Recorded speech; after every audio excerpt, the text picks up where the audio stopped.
Bonjour les cyborgs. Dans cette vidéo, je vais tenter d'approcher un état psychique que les joueurs de jeux vidéo connaissent bien, l'immersion ou l'immersion psychique si vous préférez. Personnellement, j'aime beaucoup l'idée d'une connexion qui se fait entre l'humain et la machine et que l'on choisit d'intensifier par différentes méthodes. C'est par le biais de cet état psychique que l'on prend du plaisir dans ces mondes et que l'on passe des heures devant ou dedans. Générique.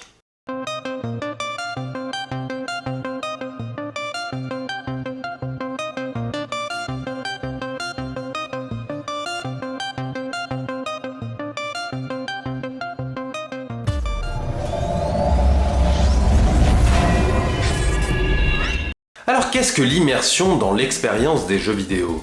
C'est un état psychique qui capte toute l'attention du joueur et tous les sens perceptifs. En particulier, la vue et l'audition. Mais également, dans le cas de la réalité virtuelle, le toucher. Et peut-être demain, l'odorat. Et même le goût. Et puisque tous les sens perceptifs sont captés, le joueur va pouvoir attribuer un gradient de réalité suffisant au monde numérique, à ce jeu vidéo, pour lui donner l'illusion d'être présent à ce monde. L'immersion, c'est être illusoirement dans le jeu vidéo. Vous le savez maintenant depuis la vidéo sur le moi cyborg, cette immersion est permise par cette entité du moi. Le joueur est dans le jeu vidéo comme il est dans son propre moi. Mais comment expliquer que le jeu vidéo favorise cette immersion, cette sensation d'être présent à ce monde? Le chercheur en sciences de l'information Étienne Armand Amato décrit 4 caractéristiques qui permettent aux jeux vidéo de provoquer, de favoriser l'immersion psychique. Premièrement, l'environnement immersif contraste avec l'environnement habituel.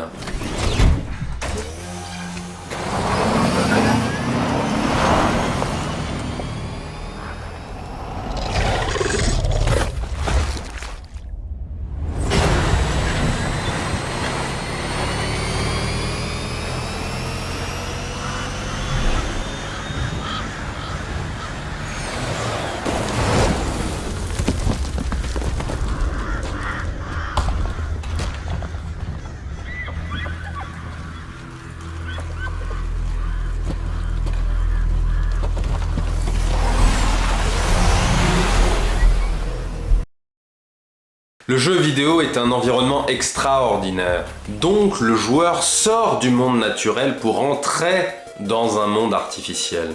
Deuxièmement, le monde du jeu vidéo implique des règles de fonctionnement spécifiques, une loi spécifique. Par exemple, le joueur doit abattre en un certain nombre de temps un certain nombre de créatures dans une zone dédiée. Et donc cela crée une distance légale par rapport aux lois de la réalité physique. Troisièmement, s'immerger implique une modification sensorielle, ce qui facilite la création de l'illusion d'être présent à ce monde. Ce que l'on voit est très différent de ce que l'on a l'habitude de voir. Ce que l'on ressent peut être intense. Oh mec, c'est trop cool. Alors ça c'est cool, je vole.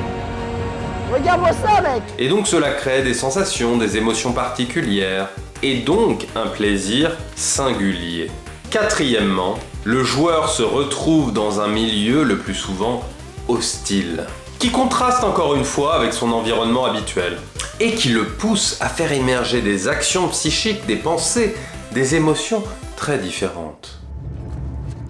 Where'd she go? She's around here somewhere.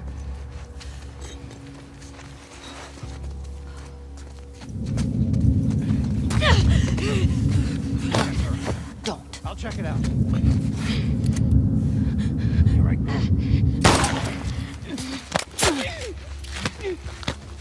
Alors connaissant cela, comment sait-on qu'on est maintenant immergé? Alors tout dépend des joueurs, mais régulièrement il existe des changements de comportement. Un accès à la parole plus difficile. La perte de la notion du temps. Puisque le joueur est immergé dans le temps du jeu vidéo et non plus dans le temps physique. Un décrochage difficile avec le monde du jeu vidéo. Les parents d'ados en savent quelque chose. ou même une posture corporelle particulière. Certains joueurs s'avachissent, voire même un état psychique particulier que l'on appelle la zone. Le joueur à ce moment-là a l'impression qu'il ne fait qu'un avec le jeu vidéo. Comme si tout d'un coup, il n'avait plus besoin de réfléchir, comme si tout se faisait d'une manière automatique. Ce sont autant d'éléments qui rapprochent l'immersion psychique des états modifiés de la conscience, par exemple de l'état hypnotique, qui décrit des comportements semblables. Mais du coup, mes mains sont enveloppées dans des gants. Pourrait-on dire que mes mains sont immergées dans des gants?